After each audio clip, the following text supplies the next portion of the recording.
નમસ્કાર ખેડૂત મિત્રો, હું છું હર્ષાંક પટેલ. આજે આપણે વાત કરશું જે સૌથી મોટું ખેડૂતોને કન્ફ્યુઝન છે એ ટોપિક ઉપર. આજનો આપણો મેઇન મુદ્દો છે કે રાસાયણિક ખેતી અને ઓર્ગેનિક ખેતી આ બંનેમાંથી કઈ ખેતી પદ્ધતિ અપનાવવી જોઈએ અને કઈ ખેતી પદ્ધતિ થ્રુ આપણે ઓછા ખર્ચે વધુ ઉત્પાદન લઈ શકીએ. કારણ કે આ અત્યારનો સૌથી મોટો સવાલ લોકોના મગજમાં હોય છે. ઘણા લોકો રાસાયણિક ખેતી પદ્ધતિ ઘણા વર્ષોથી અપનાવી રહ્યા છે, ક્યાંક ને ક્યાંક ઓર્ગેનિક તરફ જવા માગે છે, પણ અમુક કારણોસર ઓર્ગેનિક તરફ નહીં જઈ શકતા. એ બધી મુદ્દાઓ ઉપર આજે આપણે ચર્ચા કરશું આજના વિડીયોની અંદર, બરાબર. તો અહીંયા સૌથી પહેલી વસ્તુ લખેલી છે કે રાસાયણિક ખેતી પદ્ધતિ, કે જે આપણે પરંપરાગત ખેતી માનીએ છીએ. ઘણા છેલ્લા વર્ષોથી આપણે રાસાયણિક ખેતી પદ્ધતિનો, રાસાયણિક ખાતરોનો, રાસાયણિક દવાઓનો ઉપયોગ કરતા આવીએ છીએ. અને બીજી સાઈડ છે આપણી વર્ષો જૂની ઓર્ગેનિક ખેતી પદ્ધતિ, જેને ઘણા લોકો જૈવિક ખેતી પણ કહેતા હોય છે, પ્રાકૃતિક ખેતી, સજીવ ખેતી, ગાય આધારિત ખેતી અથવા ઝીરો બજેટ ખેતી આપણે માનતા હોઈએ છીએ, બરાબર. રાસાયણિક ખેતી પદ્ધતિની જો વાત કરીએ તો રાસાયણિક ખેતી પદ્ધતિની અંદર છેલ્લા અમુક વર્ષોથી આપણે સારું એવું ઉત્પાદન લઈએ છીએ, પણ એની સામે રાસાયણિક ખેતી પદ્ધતિના ઘણા નુકસાનો અત્યારે આપણે જોઈ શકીએ છીએ. માણસની અંદર કેટલાય અલગ અલગ રોગ માણસોને આજે આવવાનું ચાલુ થઈ ગયા, જે અલગ અલગ કેટલાય કારણો એની પાછળ જવાબદાર છે. જેમાંનું એક મેઇન પરિબળ એ પણ જવાબદાર છે કે ખેતીની અંદર જે અનાજ, જે શાકભાજી આપણે ઉગાડીએ છીએ, જેની અંદર આપણે જે કેમિકલ વાપરીએ છીએ, જે રસાયણો વાપરીએ છીએ, જેના મોટા ઉપયોગના લીધે આજે મોટાભાગના રોગ દરેક ઘરે આવવાની શરૂઆત થઈ ગઈ છે. જેમાં સૌથી મેઇન રોગ કેન્સર જોવા મળે છે, બરાબર. અને રાસાયણિક ખેતી પદ્ધતિની અંદર બીજી સૌથી મેઇન વસ્તુ હેલ્થ કરતાં પણ જો ખેતીની દ્રષ્ટિએ ખાલી જોવા જઈએ તો ખેતીની દ્રષ્ટિએ પણ જમીન દિવસે ને દિવસે કસ વગરની થતી જાય છે. જમીનની અંદર દિવસે ને દિવસે આપણે ખાતરનું પ્રમાણ, દવાઓનું પ્રમાણ વધારે નાખીએ છીએ, બરાબર. પહેલાંનો સમય એવો હતો કે જ્યારે 1 વીઘા દીઠ ખેડૂતે 5 કિલોથી શરૂઆત કરેલી રાસાયણિક ખાતરની, જે આજે 20 કિલો, 30 કિલો કે અમુક એરિયાની અંદર હું જોઉં છું તો 50 કિલોની એક બેગ 1 વીઘાની અંદર ખેડૂતો વાપરી રહ્યા છે. તો રાસાયણિક ખાતરનું દિવસે ને દિવસે આપણે માત્રા ખેતરની અંદર વધુ નાખીએ છીએ, પણ ક્યાંક ને ક્યાંક આપણા ઉત્પાદનમાં એટલો બધો નોંધપાત્ર વધારો હાલ જોવા મળતો નથી. શરૂઆતના દિવસોમાં જ્યારે રાસાયણિક ખેતી પદ્ધતિની શરૂઆત થઈ ત્યારે થોડું લોકોને ઉત્પાદન સારું મળતું હતું, જેના લીધે આ લોકો ખેતી પદ્ધતિને લોકોએ બહુ સારી રીતે અપનાવી લીધી. પણ આજે એટલો બધો વધારો ઉત્પાદનની અંદર જોવા મળતો નથી. દિવસે ને દિવસે ખર્ચો, મેં જે 4 વસ્તુ અહીંયા લખેલી છે કે દિવસે ને દિવસે ખર્ચો વધારે થતો જાય છે. દિવસે ને દિવસે આપણે જોતા જઈએ તો લોકો આજે રાસાયણિકની જગ્યાએ ઓર્ગેનિક બાજુ વધારે જાગૃત થતા જાય છે.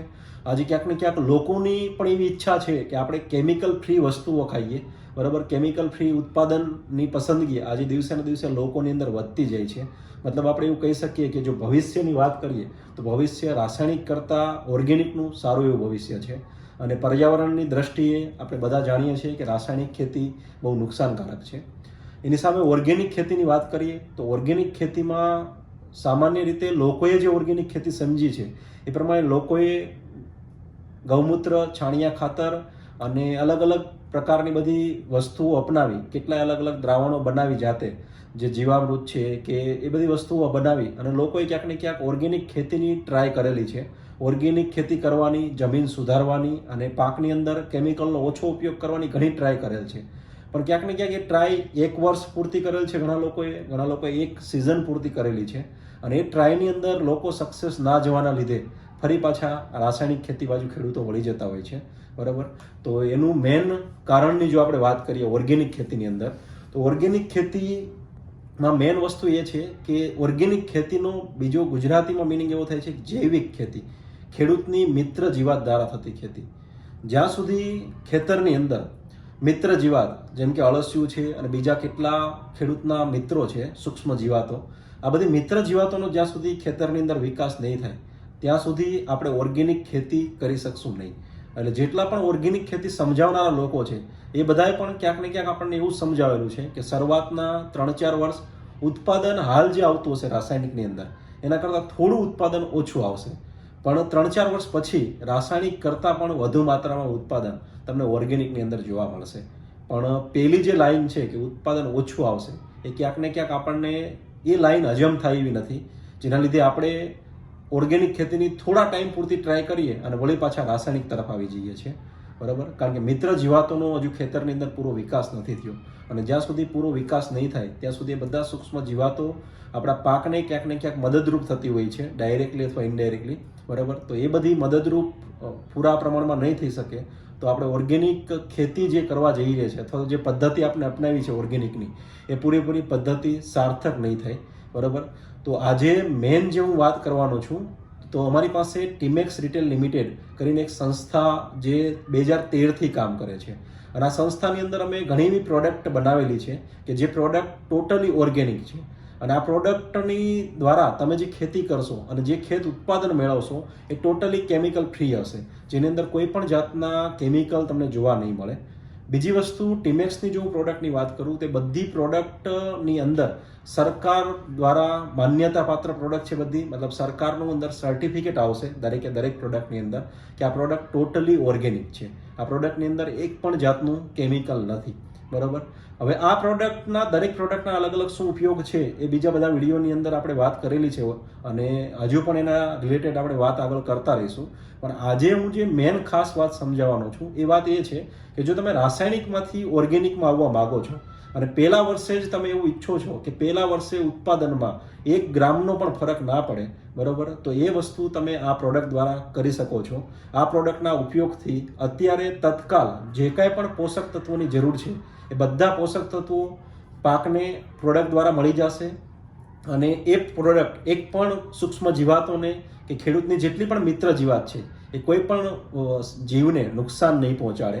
બરાબર. અને જેના લીધે જીવાત પોતાની જાતે ઓટોમેટિકલી ધીમે ધીમે વિકાસ પામશે, અને 3-4 વર્ષ પછી આપણા ખેતરની એવી હાલત હશે કે જેટલી મિત્ર જીવાતો છે એ પણ પૂરતા પ્રમાણમાં ખેતરની અંદર હશે, અને જે 3-4 વર્ષ આપણે રાસાયણિકમાંથી ઓર્ગેનિકમાં જવા માટે જે લાગતા હતા 3-4 વર્ષ, એ 3-4 વર્ષ જે આપણું ઉત્પાદન ઓછું આવતું હતું એ ઉત્પાદન પણ ઓછું નહીં આવે.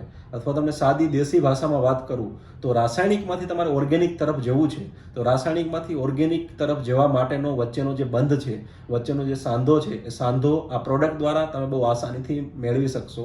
અને આ પ્રોડક્ટ થ્રુ પહેલા જ વર્ષથી ડાયરેક્ટ તમે ઓર્ગેનિક ખેતી પણ કરી શકશો, સૌથી પહેલી વસ્તુ.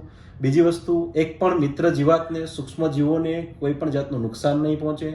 અને સૌથી મેન વસ્તુ કે આજે ખેડૂતોને ક્યાંક ને ક્યાંક ઓર્ગેનિકના નામે ભરમાવીને ઘણી કંપનીઓ, ઘણા લોકો ઘણી વખત કેમિકલ જ આપતા હોય છે.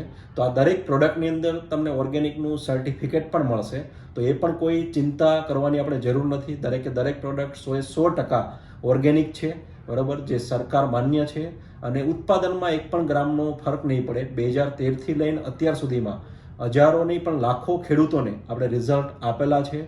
ગુજરાતની અંદર અગર હું વાત કરું તો ગુજરાતની અંદર જેટલા પણ પાક આપણે અત્યારે લઈ રહ્યા છે, જેટલા પણ ખેડૂતો લે છે, બરાબર, એ દરેકે દરેક પાકની અંદર અમે ઓલરેડી આ બધી વસ્તુઓનો ઉપયોગ કરાવેલો છે, અને બધા પાકની અંદર સારું ઉત્પાદન મેળવેલ છે.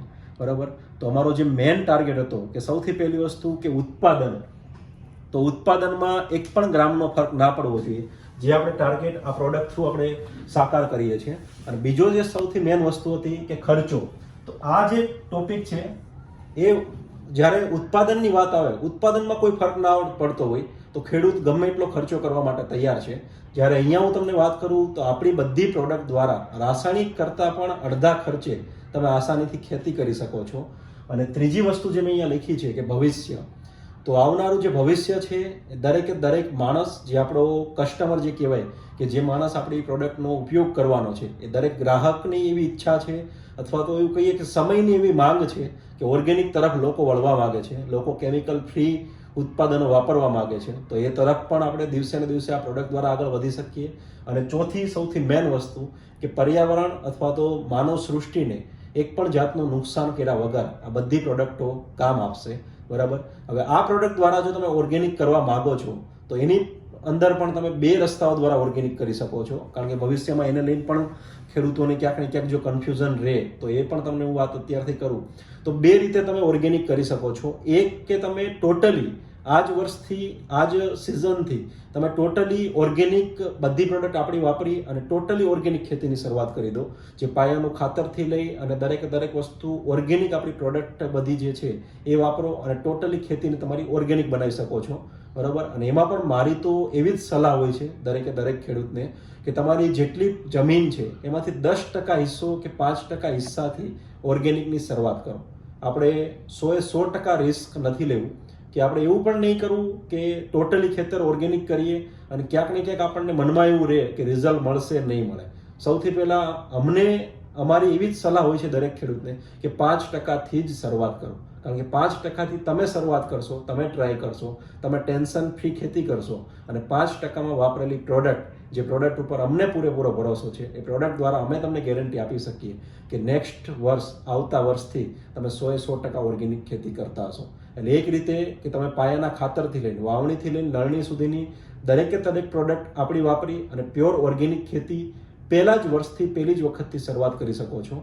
અને બીજો એ રીતે પણ તમારી પાસે વિકલ્પ ઉપલબ્ધ છે કે તમે જે પાયાનું ખાતર છે કે જે કંઈ પણ જે વાવેતર કર્યું છે એની અંદર આજે નાખી દીધેલ છે, તો ઉપરથી તમે જે ટ્રીટમેન્ટ કરવાના છો, ઉપરથી તમે નાઇટ્રોજન માટે યુરિયા આપવાના હશો કે ઉપરથી તમે પોટાશ માટે કે હ્યુમિક તરીકે કોઈ પણ વસ્તુઓનો જે સ્પ્રે કરો છો અથવા તો ખાતર તરીકે કોઈ વસ્તુઓ તમે નાખો છો, જમીનની અંદર ફૂગનાશક તરીકે, કૃમિ કે બીજી કોઈ પણ વસ્તુઓથી બચવા માટે જે બધી વસ્તુઓ અપનાવો છો રસ્તાઓ, બરાબર, એની અંદર પણ તમે આપણી પ્રોડક્ટ વાપરી શકો છો કે જે તમે પાયામાં જે વાવેતર કરી દીધું છે ઓલરેડી, એની અંદર તમે જે ડીએપી વાપરવાના હતા કે જે કંઈ પણ ખાતર વાપરવાના હતા એ તમે વાપરી લીધું છે અને ઉપરથી જે ટ્રીટમેન્ટ આપો છો એમાં તમે માર્કેટની રાસાયણિક પ્રોડક્ટની જગ્યાએ ડાયરેક્ટ આપણી પ્રોડક્ટ વાપરી શકો છો.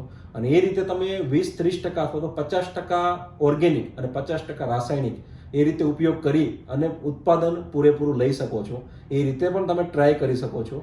બંને વિકલ્પોની અંદર જે તમને યોગ્ય લાગે એ રીતે એક વખત પ્રોડક્ટ ટ્રાય કરો. અમારી એવી કોઈ સલાહ નથી કે આખા ખેતરની અંદર વાપરો તો જ રિઝલ્ટ મળશે, બરાબર. તમને જે રીતે યોગ્ય લાગે એ રીતે તમે ટ્રાય કરી શકો છો. ટ્રાય કર્યા પછી રિઝલ્ટ મળે પછી આખા ખેતરમાં બિંદાસ વાપરવાની. 1% રિસ્ક નહીં અને 1% ઉત્પાદનની અંદર કોઈ ફરક નહીં પડે એ વસ્તુ સાથે તમે આ પ્રોડક્ટને બિંદાસ વાપરી શકો છો. આ પ્રોડક્ટનું મેઇન કામ કે રાસાયણિકમાંથી આપણે ઓર્ગેનિક તરફ જવા માગીએ છીએ, તો વચ્ચેના અમુક વર્ષ ઉત્પાદનને લઈને કે કોઈ પણ વસ્તુને લઈ અને કોઈ પણ કારણસર આપણા વચ્ચેના અમુક વર્ષ બગડે નહીં અને પહેલા જ દિવસથી આપણે ડાયરેક્ટ ઓર્ગેનિકની શરૂઆત પણ કરીએ અને પહેલા જ દિવસથી આપણને ઉત્પાદનમાં 1 પણ ગ્રામનો ફરક ના પડે. એ કામ, એ અમારું મેઇન ભૂમિકા આ પ્રોડક્ટ દ્વારા અમે નિભાવવા માગીએ છીએ, બરાબર. જો તમારો બધાનો સાથ સહકાર રહ્યો તો હજુ આવીને આવી ઘણી પ્રોડક્ટ થ્રુ આપણે ખેતીને ટોટલી ઓર્ગેનિક અને ક્યાંક ને ક્યાંક લોકોને રોગથી બચાવી ઝેરમુક્ત ખેતી અને રોગમુક્ત જીવન, જે અમારું મેઇન સૂત્ર છે, એ સૂત્ર માટે અમે પહેલા દિવસથી મહેનત કરી રહ્યા છીએ.